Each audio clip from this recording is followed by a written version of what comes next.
Merci de votre fidélité sur Guel Afrique Télévision au cœur des investigations. La télévision panafricaine, mesdames et messieurs, ici aujourd'hui, je vous ramène au niveau de Bamako, Mali, où il y a eu des attaques de djihadistes. On en parle sur Guel Afrique Télévision avec un panafricain, M. Christophe Mouissa. Bonjour et bienvenue sur notre chaîne. Bonjour, messieurs les journalistes. C'est un honneur pour moi de recevoir cette invitation. Comment vous allez?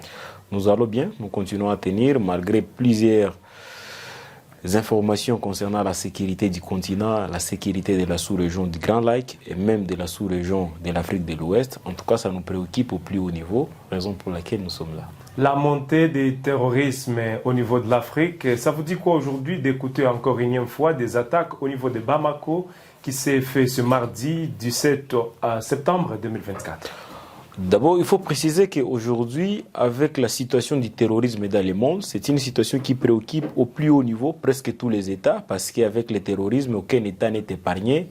Et du coup, ce qui s'est produit il y a 48 heures au niveau de Bamako, c'est encore un nouvel appel à plus de vigilance à tous les gouvernements, surtout le gouvernement africain, parce que vous savez, avec ce qui se passe avec le terrorisme, c'est beaucoup plus de questions liées à des considérations, à des doctrines sociologiques, culturelles et aussi des questions de croyances religieuses.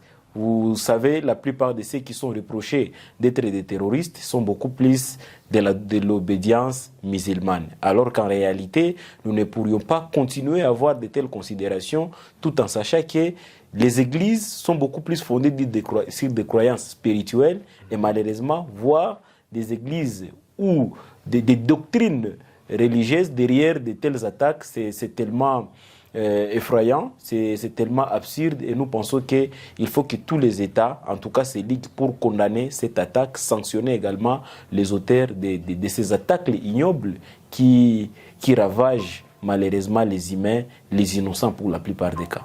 À Bamako, mesdames et messieurs, comme vous l'avez sûrement entendu, il y a eu des attaques ce 17 septembre 2024 où ces djihadistes ont fait l'incursion dans l'aéroport de Bamako. Ils ont mis le feu sur l'avion de jet privé du président Assimi Goïta, qui est l'actuel président, le colonel Assimi Goïta. Ils ont mis le feu sur son jet privé et plusieurs d'autres avions humanitaires ont été endommagés. Vous, personnellement, comment vous l'aviez réussi? Au fait, le mode opératoire du terrorisme, c'est aussi un mode opératoire le plus compliqué, si on peut le dire ainsi, parce qu'ils opèrent le plus souvent dans des zones où l'on s'entendait le moins. Qui pourrait croire que de telles attaques avec le régime militaire du Mali, une telle attaque pourrait se reproduire au niveau de l'aéroport, aux côtés même de l'école de la gendarmerie. Il faut préciser ici que depuis que Assimi Goïta a accédé au pouvoir, ça fait partie de l'une des plus grandes humiliations et des plus grandes attaques perpétrées depuis qu'il est là. Parce qu'il faut préciser qu'il est devenu président après un coup d'État je crois de 2018-2019. Ouais. Ensuite, il y a eu un gouvernement de transition qui avait été mis en place, mais un gouvernement qui avait été aussi reproché de beaucoup de choses. Et il a repris finalement ses responsabilités en tant que militaire pour essayer un peu de s'installer. Et on l'a qualifié d'être le chef de la junte. La junte aujourd'hui qui est constituée comme des putschistes. Et son accession au pouvoir n'avait pas plu à plusieurs intérêts, notamment des pays occidentaux, comme la France, qui fit la métropole du Mali, comme le Burkina avec Traoré, et même au niveau du Niger avec le général Tchani. Donc vous comprenez aujourd'hui que le fait pour les militaires de prendre les responsabilités vis-à-vis des anciens gouvernements, des civils qui dirigeaient ces États-là, en tout cas, ça a été un coup dur, ça a été un coup amer au vu des intérêts des Occidentaux avec leurs entreprises, parce que vous savez, aujourd'hui, l'alimentation de plusieurs conflits dans des zones aussi riches en sol et sous-sol, pour ne pas parler de la RDC, il faut préciser que dans cette région-là, aujourd'hui constitue l'AES qui est l'Alliance des États du Sahel, et il devrait avoir une certaine stratégie de sécurisation de ces États-là. Malheureusement, une attaque aussi violente vient de se perpétrer qui a coûté la vie à plus de 70 compatriotes maliens. Mais nous avons appris, après les dernières informations, qu'il y a un groupe de ces terroristes qui avait été maîtrisé. Et moi, je pense qu'il faut qu'ils laissent aujourd'hui les enquêtes se poursuivre pour savoir qui serait derrière cette attaque. Est-ce que ce sont des enfants maliens? Parce que cela s'est reproduit encore dans l'opération Berkane, dans laquelle avait intervenu la France. Et aujourd'hui, nous sommes surpris que malgré toute cette bonne volonté qu'avait manifestée la France dès le départ, malgré les critiques qui avaient été portées par les différents observateurs et des analystes autour de la gouvernance de messieurs Assimi Goïta, parce qu'il faut préciser qu'il y avait même un plan de transition qui avait été désigné pour 20 mois, mais au vu de la situation telle que c'est, qu'elle s'est dégénérée, ils ont dit que 20 mois c'était moins pour une transition dans un pays aussi avec autant de turbulences, il fallait prolonger. Et c'est de là que beaucoup de voix critiques s'étaient élevées et malheureusement aujourd'hui, cet attentat, c'est une expression d'un sentiment de voir qu'on ne veut pas réellement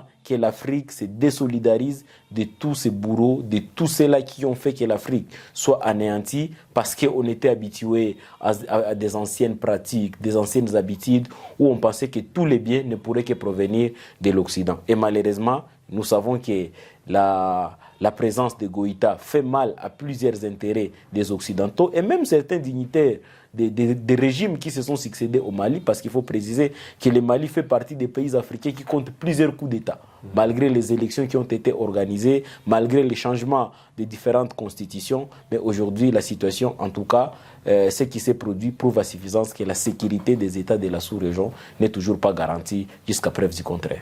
Vous êtes à Mali, vous êtes à Bamako, vous êtes un peu partout en Afrique. Vous êtes en train de suivre Gay l'Afrique Télévision, la télévision panafricaine. La situation au niveau de Bamako, comment ça se passe de l'autre côté? Peut-être vous avez l'intérêt de nous suivre aujourd'hui pour savoir tout ce qui se passe. Monsieur Christophe Mouissa, notre invité aujourd'hui, un panafricain, nous avons l'honneur de vous recevoir. Merci. Avant de parler de l'école de la gendarmerie où ces mêmes djihadistes ont attaqué et ils ont fait un bilan lourd où plusieurs compatriotes maliens ont perdu la vie, on parle un peu de cette incursion à l'aéroport de Bamako. Comment cela s'est produit? Comment ils ont fait l'incursion? Comment ils sont parvenus à arriver jusque là où s'est garé l'avion, le jet privé du président Assimi Goïta? Ce sont de plusieurs questions qui se posent aujourd'hui. Est-ce qu'il y a une main noire se trouvant dans le gouvernement? Qui serait derrière ces actions? Enfin que cela réussisse aussi, parce que cela a réussi. Parce que si c'est eux, les cas que le cible était l'avion du président, cela a réussi, comme nous l'observons dans plusieurs vidéos. Qui serait derrière tout cela? Alors, comme je vous l'ai dit, nous observons aujourd'hui à une montée en puissance avec de nouvelles stratégies des opérations des terroristes, parce qu'à l'époque, on résumait cela juste à quelques revendications des attentats à la voiture piégée, attentats à la bombe. Mais aujourd'hui, on arrive même au niveau de toucher la jet ou le jet privé du président. C'est-à-dire, si le président pourrait être dedans, ils auraient déjà réussi leur coup. Et moi, je pense qu'en tant que juriste de formation, on doit donner aussi la chance à la procédure judiciaire pour permettre de savoir réellement qui serait derrière cette attaque. Est-ce que ce sont des enfants maliens eux-mêmes qui sont mécontents de la gestion du pouvoir d'Assimi Goïta? Est-ce qu'il y aurait des intérêts des Occidentaux ou des entreprises des multinationales qui seraient derrière ces attaques? Parce qu'il faut se poser toutes ces questions et se demander pourquoi avoir choisi l'aéroport. Comme je l'ai dit, le mode opératoire des terroristes aujourd'hui n'est plus comme le mode que nous avions assisté avec Oussama Ben Laden. Aujourd'hui, ce sont beaucoup plus des grandes organisations qu'on appelle même des États islamiques alliés au Daesh, et Daesh qui est l'un des plus grands mouvements, même le Hezbollah au niveau d'Afghanistan, ce sont en fait des grands mouvements qui aujourd'hui, non seulement par le fait de perpétrer les attaques dans des milieux le moins entendus, et peut-être qui seraient le mieux sécurisés comme des aéroports, comme l'école de la gendarmerie, il faut préciser qu'aujourd'hui, ils multiplient aussi de nouvelles stratégies pour faire des attaques qui pourraient être encore le plus meurtrières que possible. Et ici, c'est aussi un appel au président Assimi Goïta. Il sait très bien que la plupart de ceux qui l'entourent n'aiment pas la manière dont le pays est en train d'être géré. Raison pour laquelle on ne peut pas exclure les faits par lesquels il y aurait des complices au sein de sa gestion, qui aurait même des tireurs de ficelles en dehors du Mali. Et pour ça, c'est une attaque qui prouve à suffisance que toutes les reproches, toutes les critiques qu'on a adressées vis-à-vis de la gestion du président malien pourrait être aujourd'hui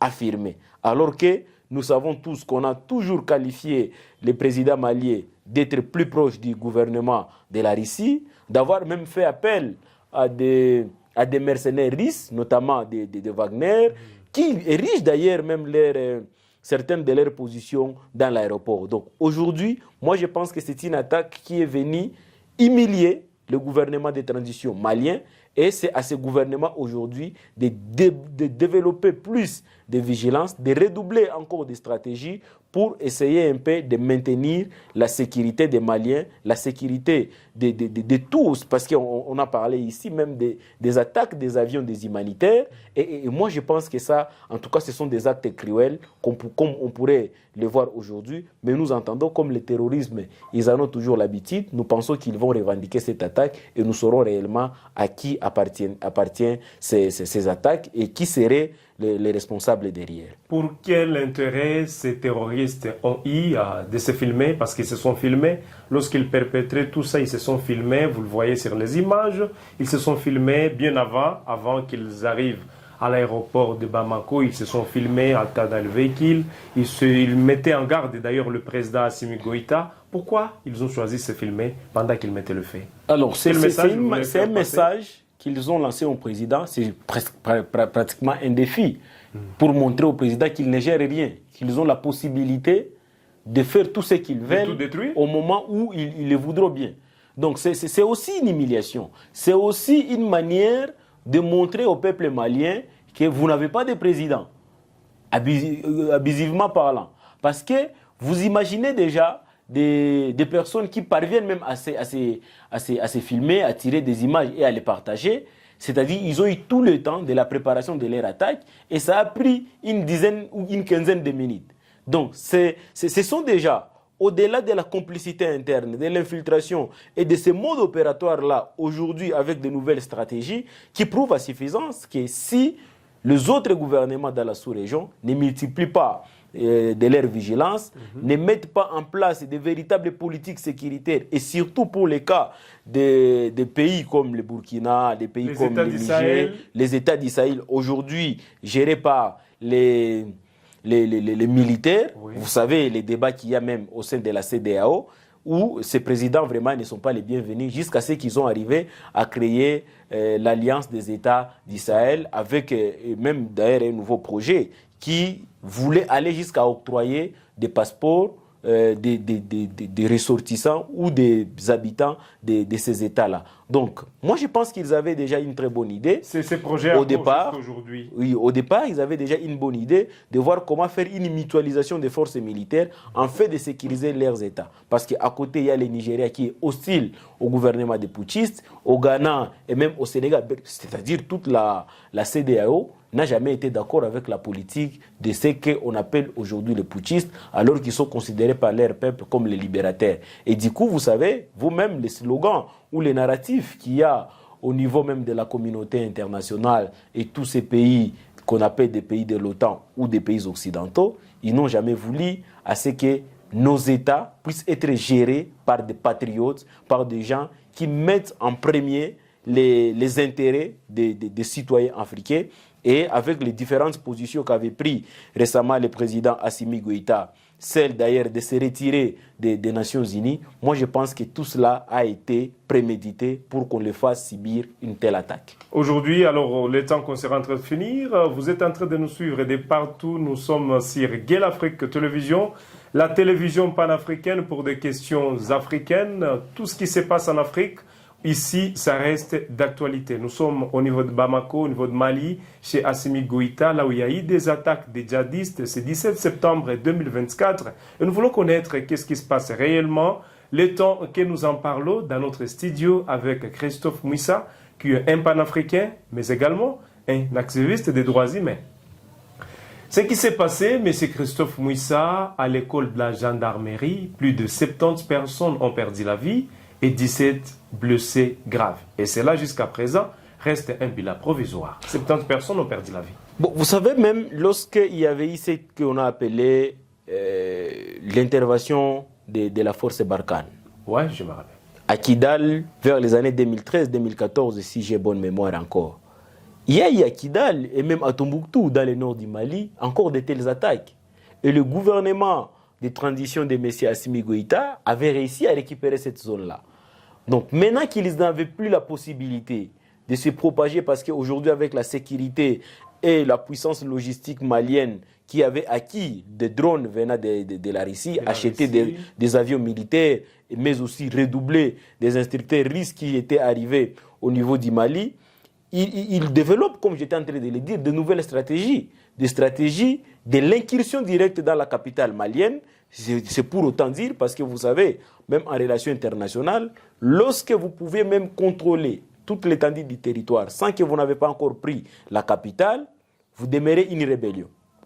Mais lorsque vous prenez la capitale, même si vous n'avez pas encore pris l'entièreté du territoire, vous demeurez légitime parce que vous avez pris la capitale, les sièges des institutions. Et ici, moi, je pense que c'est presque dans le même angle d'idée où ceux qui prétendaient être des opposants au régime d'Assimi Goïta, ils peuvent tous être derrière cette attaque. Parce que vous savez, avec les anciens politiciens en Afrique qui n'avaient que besoin du pouvoir pour le pouvoir, et aujourd'hui, voir des présidents comme Assimi Goïta, qui préservent les intérêts du peuple, qui préservent les intérêts de la jeunesse africaine, vous le voyez même, beaucoup d'agitation au niveau de l'Occident, parce qu'ils savent effectivement que leurs intérêts sont mis à mal. Et comme leurs intérêts sont mis à mal, il faut développer les stratagèmes qui pourraient mettre en difficulté les présidents en place, en fait qu'ils soient haïs par les peuples. Raison pour laquelle de telles attaques, en tout cas, ce ne sont pas des faits de hasard. Parce que vous verrez, après plusieurs analyses, des débats dans des médias occidentaux, on va montrer l'incapacité du président Assimi Goïta. On va parler des dérives dictatoriales. On va parler des violations des droits de l'homme. Mais ils ne vont pas condamner l'attaque qui vient de faire perdre plus de Maliens, plus de citoyens, plus de militaires, des militaires maliens. Et donc nous pensons que si une fois ils n'arrivent pas à s'attaquer sur ces djihadistes et attaquer plutôt le gouvernement malien, cela se dit à quoi? Les Occidentaux, comme venait de le souligner. Au fait, ils n'ont pas intérêt. Ça, c'est une question d'intérêt. C'est une question de la géostratégie. C'est une question de songer sur l'avenir de l'humanité. Et lorsque vous n'avez plus d'influence sur des grands États, des grands espaces géographiques comme le Mali, le Burkina, les Niger, on peut aller plus loin même avec les Gabon et même la Guinée avec des militaires qui gèrent ces États-là. Il faut qu'on remette en cause et il faut que les Occidentaux aussi réfléchissent davantage en disant comment encore nous allons reprendre la main autour de ces pays. Et ils ne passent pas par quatre chemins. Ils ont toujours leur stratégie, soit de manipuler l'opinion sur le plan médiatique, soit d'instrumentaliser les opposants, ou même créer une certaine désinformation pour soulever le peuple contre le gouvernement légitime ou le gouvernement acceptable par leur peuple. Raison pour laquelle vous avez vu comment est-ce que ça fait débat au niveau dans des chaînes internationales, notamment en France, où on s'est dit le président Assimi Goïta, il est orgueilleux, il n'a pas voulu coopérer avec la France et consort. Et aujourd'hui, pour eux, ça semble être comme une victoire par rapport à ce qu'ils prophétisaient, que ce président-là ne réussira pas. Et aujourd'hui, cette attaque, effectivement, vient de mettre très mal à l'aise le président Assimi Goïta. Mais nous lui demandons de ne pas baisser la garde, parce que s'il échoue, en tout cas, ce sont tous ceux qui semblaient être comme des opposants autour de cette question qui auront raison.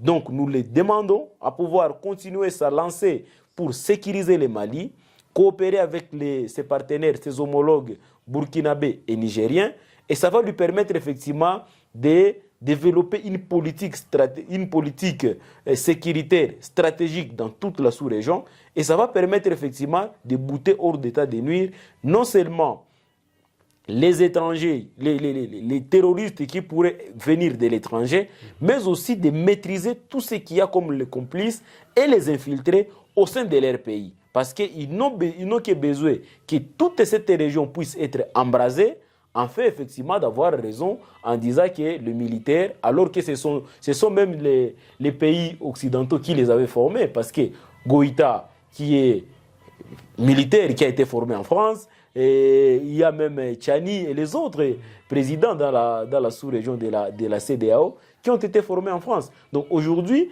l'effet pour les Africains de commencer déjà à développer des sentiments anti-occidentaux, au vu de la mauvaise politique de manipulation, d'instrumentalisation, de pillage et de la désinformation, les Africains aujourd'hui commencent à prendre conscience.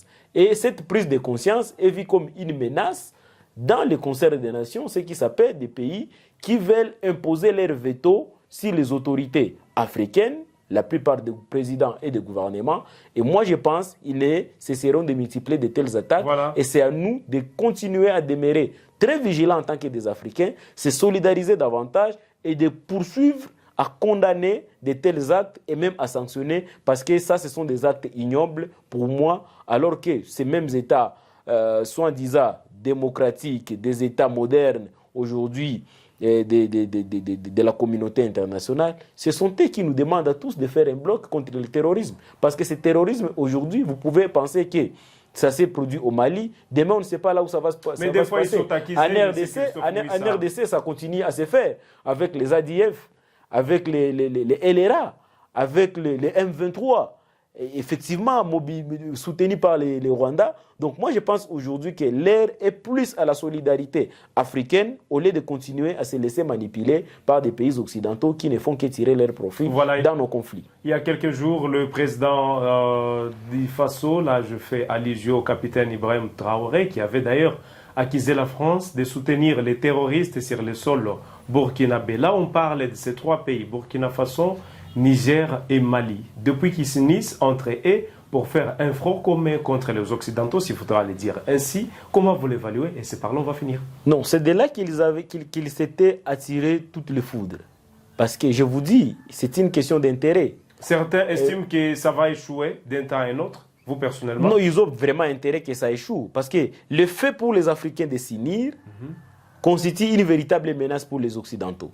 Raison pour laquelle ils continuent à multiplier tout ce qui peut faire en sorte que les Africains ne puissent pas être unis.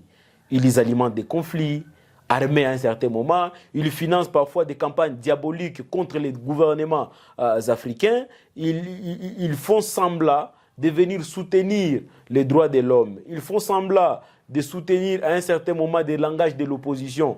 Ils font semblant à un certain moment d'alimenter même des conflits tribalo-ethniques. Et tout cela s'est relayé par leurs médias pour prouver l'incapacité des Africains à s'autogérer eux-mêmes.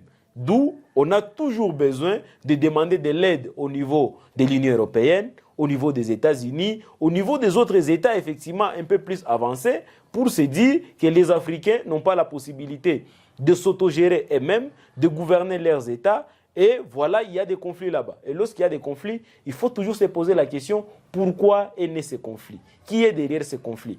Et ils peuvent aller plus loin en fabriquant même des microbes ou des épidémies qui pourraient nous ravager, en fait qu'eux qui ont déjà une certaine avancée technologique et biologique, ils fabriquent des antidotes et ils y reviennent. Donc aujourd'hui, le combat, c'est beaucoup plus un combat contre l'impérialisme et contre ces plans de la néocolonisation. Et du coup, ils sont en train de poursuivre sur leur lancée. Si les Africains ne prennent pas conscience, c'est-à-dire que c'est un plan qui pourrait encore se matérialiser et nous risquerons encore d'être assiégés plus de 50 ans encore. Et cela pourrait encore retarder non seulement le développement de l'Africain, mais aussi réduire sa capacité mentale à réfléchir en pensant que l'Africain en lui-même n'a pas la possibilité de trouver les solutions à ses propres problèmes. Et voilà, de telles attaques, ce sont des attaques ignobles. Et moi, j'aimerais à ce que non seulement l'Union africaine, mais tous les autres États, avec leur gouvernement,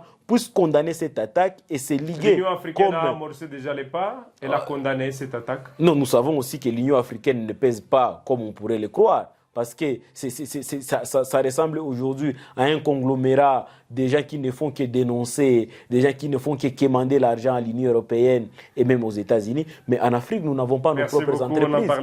L'Union africaine aujourd'hui n'a pas la possibilité d'avoir une armée de l'Union africaine, comme le pensait Laurent Désiré Kabila, comme le croyait déjà depuis le début des indépendances africaines, les Kwame Nkrumah, les Lumumba, plus tard avec Messieurs Muammar Gaddafi, qui est mort malheureusement par la même puissance de l'OTAN, sous prétexte qu'il soutiendrait le terrorisme. Donc aujourd'hui, autant que le terrorisme est considéré plus comme une menace mondiale, autant que les autres veulent s'arroger ou soit se gripper autour de cette même stratégie d'utiliser le terrorisme contre les autres États qui ne rentrent pas dans le cadre de leurs intérêts. Et moi, je pense que cette question du terrorisme doit faire de l'actualité, non seulement dans le monde, mais chaque État doit avoir aussi la possibilité de développer sa propre politique pour faire face à ce qu'on appelle le terrorisme. Voilà, on est à la fin, juste une minute, un mot, M. Christophe Mouissa, un mot pour le peuple malien. C'est quoi votre message aujourd'hui à tous ces Maliens qui nous suivent de Bamako,